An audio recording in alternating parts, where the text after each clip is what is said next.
નમસ્કાર દર્શક મિત્રો, ટેક્સ પ્લાનિંગ વિથ મુકેશ પટેલના વધુ એક એપિસોડમાં આપનું સ્વાગત છે. હું છું ચાર્મી. ખેતીની જમીન, ખેતીની આવક, એની કરમુક્તિ અને કરપાત્રતા એના વિશે આપણે વાત કરી રહ્યા છીએ. ગયા એપિસોડમાં આપણે ખેતીની બેઝિક વિગતો, ખેતીની જમીનની આવક, કઈ વસ્તુઓ ખેતીની જમીન અને ખેતીની આવકમાં ગણાય એ વિશે આપણે માહિતી મેળવી. અને સાથે સાથે હવે આ એપિસોડમાં આપણે વાત કરીશું કે ખેતીની જે આવક છે એનું રિટર્ન કઈ રીતે ભરવું, રિટર્ન ભરવું જરૂરી છે કે નહીં, સાથે સાથે ખેતીની જમીનના લેવેચ માટે અને એમાં મૂડી નફાની શું શું જોગવાઈઓ છે એ તમામ વિશે આજના એપિસોડમાં માહિતી મેળવીશું. મુકેશભાઈ, ખેતીની જમીનની વાત આપણે ગયા એપિસોડમાં શરૂ કરી અને ખાસ આપણે જોયું કે એ તમામ જે ખેતીની આવક છે એ કરમુક્ત છે, પણ શું એનું રિટર્ન ભરવું જરૂરી છે ખરું? આમ જુઓ ને તો આવકવેરા કાયદા અને આવકવેરા નિયમોમાં જ્યારે વર્ષો પૂર્વે પહેલીવાર પાનની જોગવાઈ કરવામાં આવી ત્યારે બે વર્ગને વિશેષ મુક્તિ આપવામાં આવી હતી. એક તો ઓબ્વિયસલી તમે સમજી શકો છો કે બિન રહીશો, એનઆરઆઈ, જેને ભારતમાં કંઈ હોય નહીં તો એટલા પૂરતો જ એમને પાન લેવું કમ્પલસરી નથી. આજે પણ નિયમ તો એ ચાલુ છે. બીજો વર્ગ કે ખેડૂત આવકવેરા ખાતું ખેડૂત પણ પાન એની પાસે કમ્પલસરી હોય એવી અપેક્ષા નથી રાખતું. સિવાય કે ઓબ્વિયસલી તમારી જો આવક વેરો ભરવાની જવાબદારી થતી હોય, આપણે જોયું કે જો તમારી બિન ખેતીની આવક કરપાત્ર હોય તો તમારે રિટર્ન ભરવું અનિવાર્ય છે. પણ દર્શક મિત્રો, આ પાનની વાત કરીએ તો હું હંમેશા ખેડૂત મિત્રોને કહેતો હોઉં છું કે એનઆરઆઈઝને પણ કહેતો હોઉં છું કે કાયદામાં ભલે તમને મુક્તિ આપવામાં આવી છે કે ભાઈ પાન નંબર નહીં હોય તો ચાલે, પણ વ્યવહારુ સંદર્ભમાં આ પરમનન્ટ એકાઉન્ટ નંબર એટલે કે પાન એ હોવો તમારા માટે ખૂબ લાભદાયી છે. કારણ કે આજે તો નાણાકીય વ્યવહારો ચાર્મી કરવાનું શક્ય જ નથી. બેંક એકાઉન્ટ, ડિપોઝિટ, તમારે શેરોનું ડીમેટમાં રોકાણ, જમીનોની લેવેચ, આ તે દરેક જગ્યાએ પાન તમારા માટે ખૂબ જરૂરી થઈ જાય છે. એટલે સલાહ હું આપીશ કે પાન તો હોવો જોઈએ. હવે આજે નાનો ખેડૂત હોય, એની બિન ખેતીની આવક નથી અને ખેતીની આવક આજે 5-7 લાખ રૂપિયા હોય, કદાચ એ કહે કે ભાઈ હું રિટર્ન ન ભરું તો કાયદેસર ચાલે? The answer is yes.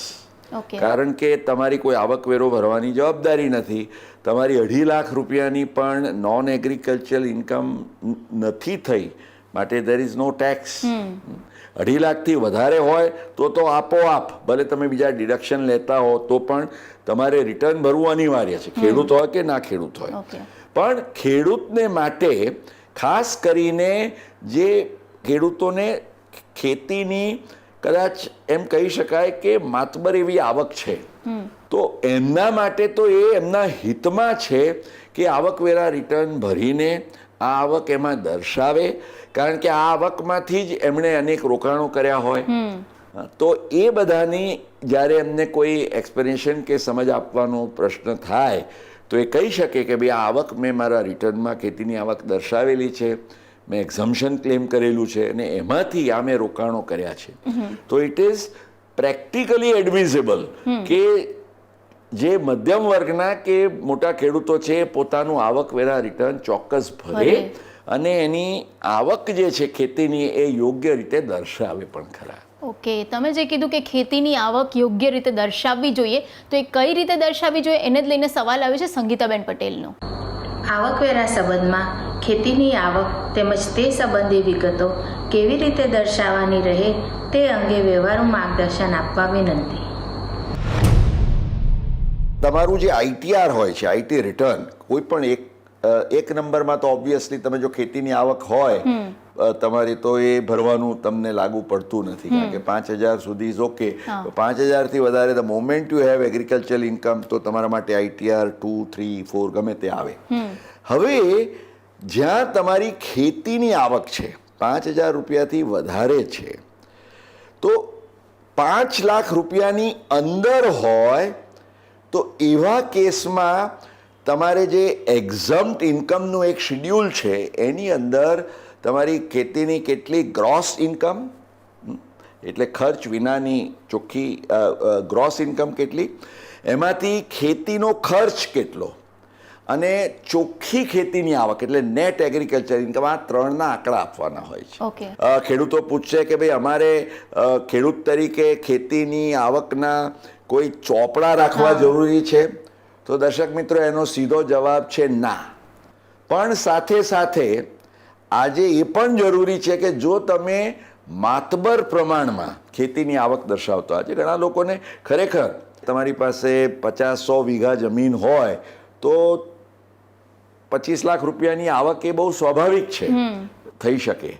તો એવા કેસમાં you should have some kind of corroborative record. તમે આજે ખાલી ખાતામાં તમે રૂપિયા જમા કર્યા અને પછી પૂછે કે ભાઈ આ ખેતીની આવકનું પ્રમાણ શું, તમે કહો કે મારો 7/12નો ઉતારો છે, એ ના ચાલે. You should have some kind of supporting record કે જેના આધારે તમે આવકવેરા ખાતાને એટલીસ્ટ સમજાવી શકો કે આ તમારી ખેતીની આવક છે. આ આઈટીઆરમાં દર્શક મિત્રો આ ખાસ ખ્યાલમાં રાખજો, ઘણા લોકોને ખબર નથી હોતી કે જો 5 લાખ રૂપિયા ઉપરની તમારી ખેતીની આવક હોય તો તમારા માટે ખૂબ આવશ્યક છે કે એ એક સ્પેશિયલ શિડ્યુલ છે એગ્રીકલ્ચર ઇન્કમનું, જેમાં તમે જરૂરી વિગતો આપો.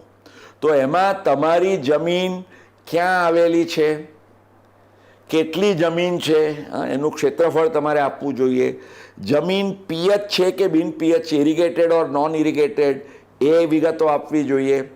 અને તમારા ખેતીની ગ્રોસ આવક કેટલી છે, એમાંથી તમે અંદાજે કેટલો ખર્ચ કર્યો છે, અને એના આધારે તમે ચોખ્ખી ખેતીની આવક કેટલી છે, આ બધી જ વિગતો તમારા માટે દર્શાવવી જરૂરી છે. સૌએ સાવધાન રહેવું ખૂબ જરૂરી છે, કારણ કે હવે આવકવેરા ખાતું આવકવેરા ખાતા પાસે પણ હવે આર્ટિફિશિયલ ઇન્ટેલિજન્સ ને બીજું ડેટા એનાલિસિસના આધારે રેકર્ડ છે કે ભાઈ આ વિસ્તારમાં આવેલી આવી જમીન હોય તો આટલા ક્ષેત્રફળની અંદર સામાન્ય રીતે એવરેજ તમારી આટલી ખેતીની આવક હોઈ શકે, depending of course on the crop.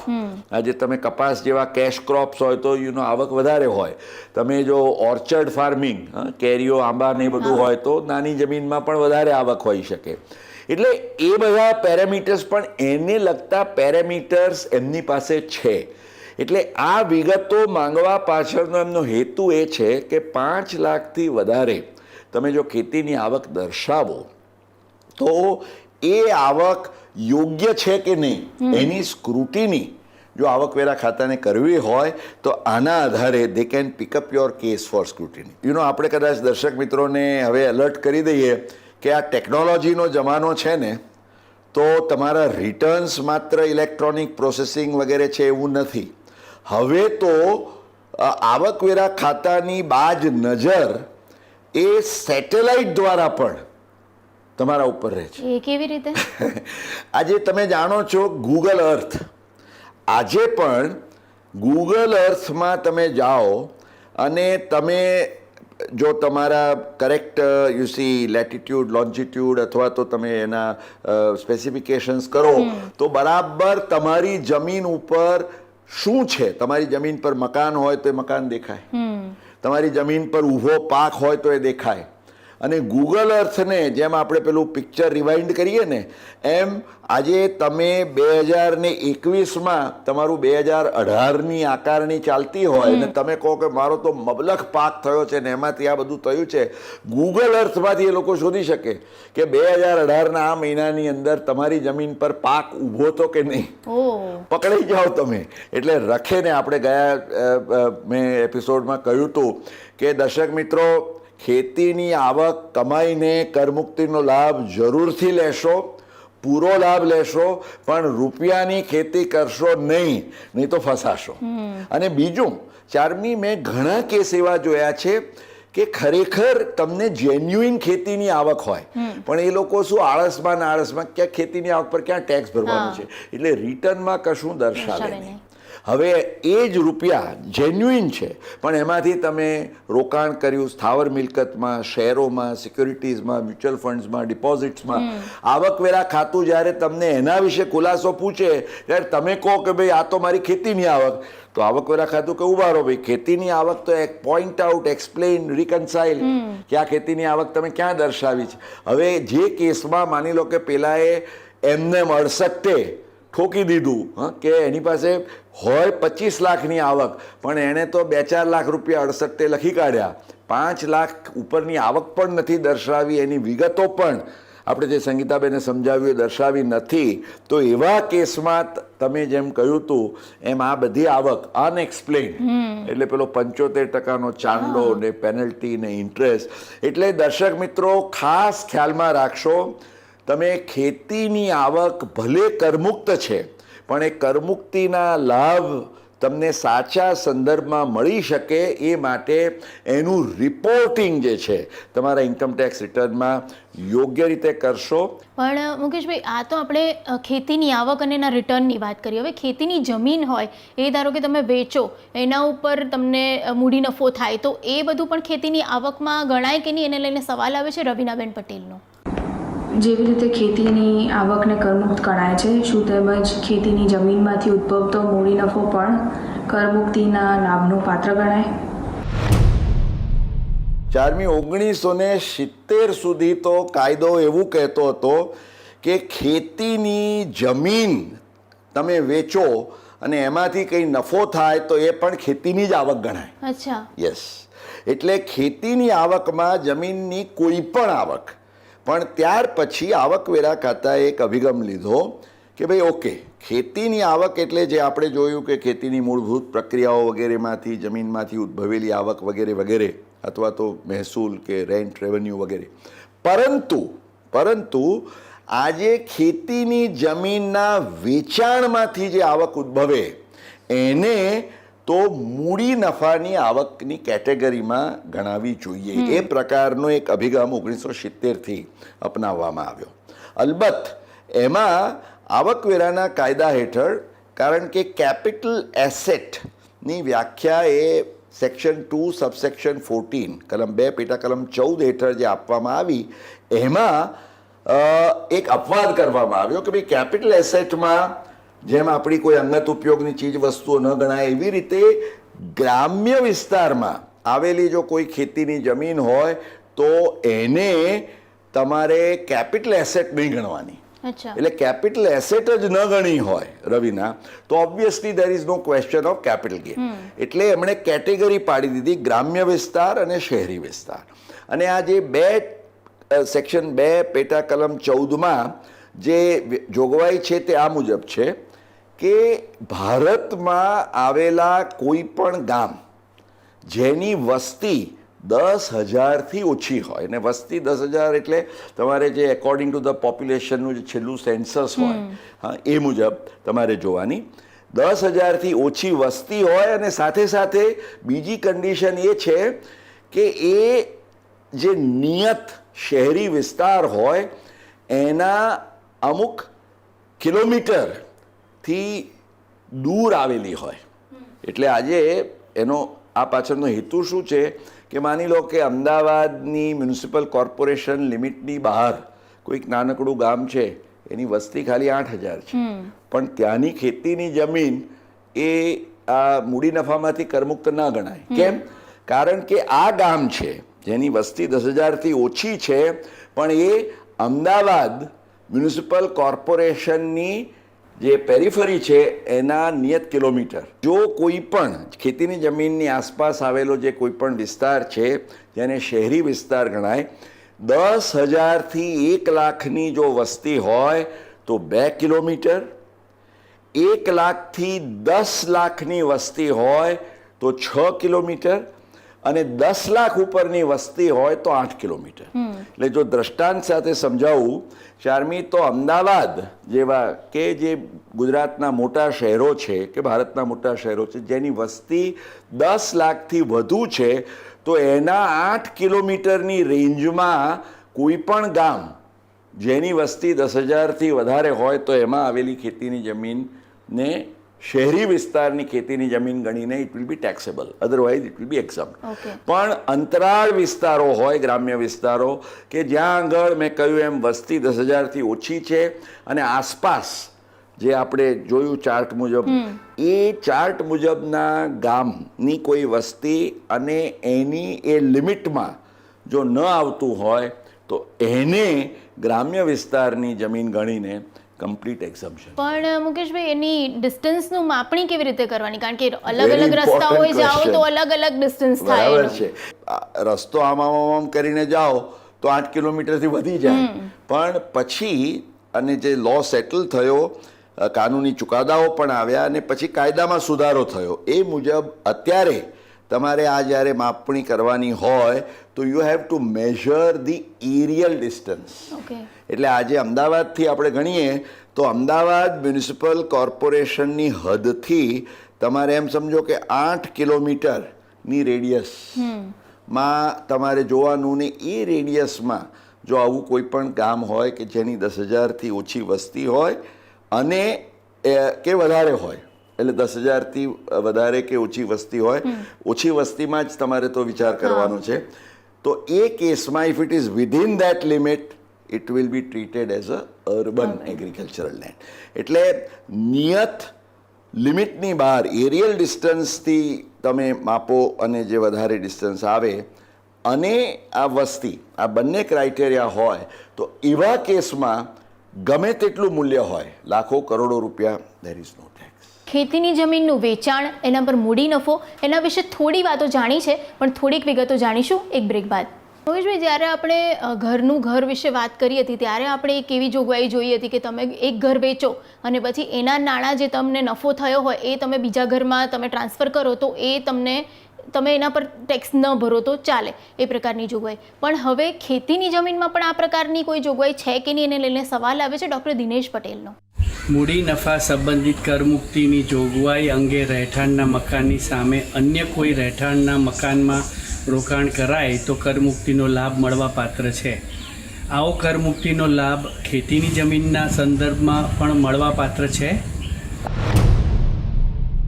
Section 54માં એમ કહ્યું છે કે તમે એક ઘર વેચો, એનો મૂડી નફો તમે બીજા ઘરમાં રોકાણ કરો, નો પ્રોબ્લેમ.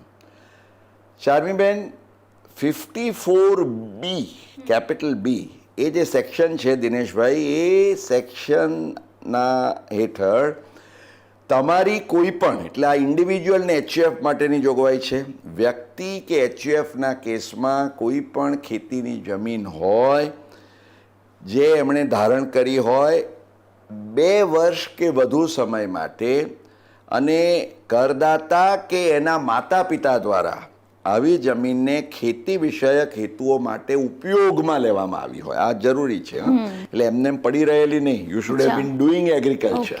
તો 2 વર્ષ ઓછામાં ઓછું એગ્રીકલ્ચર તમે કર્યું હોય અને પ્રમાણ છે તમે ખેતીની આવક દર્શાવી છે કે નહીં, તો આવી ખેતીની જમીનના વેચાણમાંથી જો ગ્રામ્ય વિસ્તાર હોય તો ઓબ્વિયસલી તમારે કોઈ ટેક્સ ભરવાનો જ નથી, પણ શહેરી વિસ્તારની ખેતીની જમીન હોય તો એવા કેસમાં જે તમને મૂડી નફો થાય તો એ મૂડી નફાની રકમ જો તમે બીજી કોઈ નવી ખેતીની જમીન, ગ્રામ્ય કે શહેરી વિસ્તાર કોઈ પણ જગ્યાએ ખેતીની જમીન ખરીદવા માટે તમે એને ઉપયોગમાં લો અને એ સમય છે ગાળો 2 વર્ષનો, આ જમીન વેચો અને એના 2 વર્ષની અંદર તમે મને પૂછશો કે મારી પાસે બીજી જમીનો હોય તો ચાલે કે નહીં ચાલે, એટલે એક સામે બીજી સામે ત્રીજી, તમે there is no limit on the number of lands.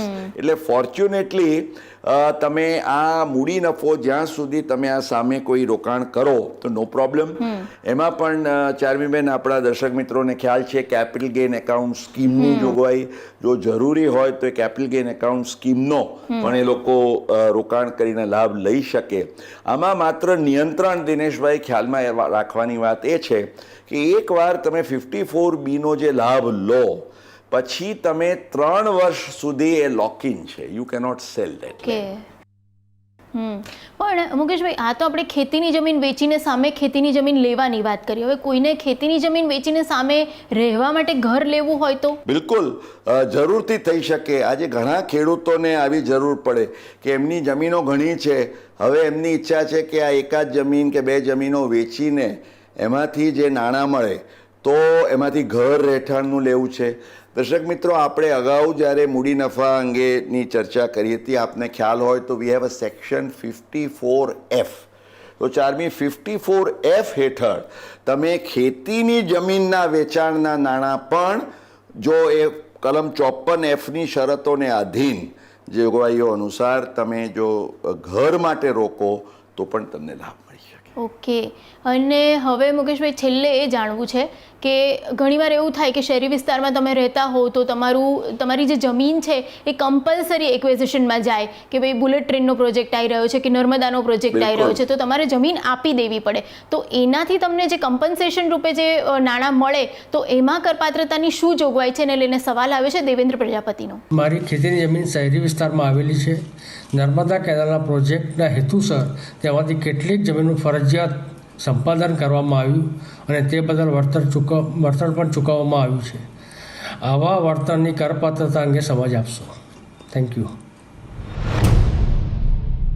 આવી જ રીતના જે એક બીજો કમ્પલસરી એક્વિઝિશનનો કાયદો જે વિશેષ છે, right to fair compensation act વાળો, એ હેઠળ પણ જો એક્વિઝિશન થાય તો બુલેટ ટ્રેન માટે તમે કહ્યું ઇટ્સ વેરી કોમન કે આ રીતે થાય, તો ગ્રામ્ય વિસ્તારની ખેતીની જમીનના વેચાણને તો એક્ઝમ્પશન છે જ, પણ શહેરી વિસ્તારની જમીન જો કમ્પલસરી એક્વિઝિશનમાં જાય તો આવકવેરાના કાયદાની કલમ 10 પેટા કલમ 37 સેક્શન 1037 હેઠળ દર્શક મિત્રો આ લાભ મળવાપાત્ર છે. અને આ જે right to fair compensation act છે એમાં તો બાય ગેઝેટ નોટિફિકેશન, ભલે આવકવેરાના કાયદામાં નથી પણ CBDTએ વિશેષ જાહેરાત કરીને એને સંપૂર્ણ કરમુક્તિનો લાભ આપ્યો છે. એટલે 4મી આવા કારણોસર જો તમને તમારી જમીનનું કંઈ વળતર મળ્યું હોય તો that is also completely exempt. Okay. ખેતીની આવક અને ખેતીની જમીન, એના પર કરમુક્તિઓ અને કરપાત્રતાની જોગવાઈઓ, આ દરેક વિશે 2 એપિસોડમાં આપણે વિગતવાર સમજ મેળવી છે. તો ખેતીની આ માહિતી તમને ચોક્કસથી ઉપયોગી થશે એવી આશા રાખીએ. તમને પણ ટેક્સને લઈને કોઈ પણ સવાલ સતાવતા હોય કે કોઈ પણ મૂંઝવણ હોય તો આ સવાલો તમે અમારા સુધી પહોંચાડી શકો છો. આ સવાલો તમે ઈમેલ દ્વારા મોકલી શકો છો અથવા તો વોટ્સએપ પર વિડીયો રેકોર્ડ કરીને પણ આ સવાલો તમે અમારા સુધી પહોંચાડી શકો છો. તમારી દરેક મૂંઝવણો અને દરેક પ્રશ્નોનો ચોક્કસથી ઉકેલ લાવવાનો પ્રયત્ન કરતા રહીશું. તો જોતા રહેજો tax planning with Mukesh Patel.